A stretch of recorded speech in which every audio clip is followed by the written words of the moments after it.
અન્ન અને નાગરિક પુરવઠા રાજ્યમંત્રી ભીખુસિંહના વરદ હસ્તે ₹36.36 કરોડના ખર્ચે જોજખામાં બનનારા નવા બ્રિજનું ખાતમુહૂર્ત કરાયું.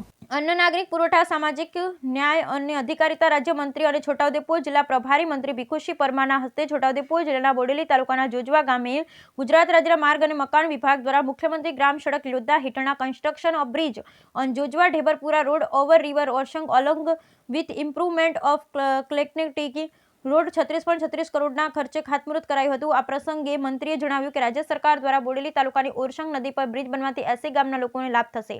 ગ્રામ્ય લોકોનો 25 કિલોમીટરનો ફેરવો લાગતો હતો, તેમાંથી રાહત મળશે. આ પુલ ગુણવત્તાયુક્ત અને સમય મર્યાદામાં બને તે જરૂરી છે. આ પ્રસંગે જિલ્લા પંચાયત પ્રમુખ મલકાબેન પટેલ, સાંસદ જશુભાઈ રાઠવા અને ધારાસભ્ય અભયસિંહ તડવી દ્વારા પ્રાસંગિક ઉદ્બોધન કરવામાં આવ્યું હતું. આ કાર્યક્રમમાં બોડેલી તાલુકા પંચાયત પ્રમુખ શીતલ કુંવરબા, પ્રાંત અધિકારી ભૂમિકાબેન, ગામના સરપંચો, માર્ગ મકાન વિભાગના અધિકારી અને મોટી સંખ્યામાં ગ્રામજનો ઉપસ્થિત રહ્યા હતા. Bureau report Rehan Patel, Chhota Udepur.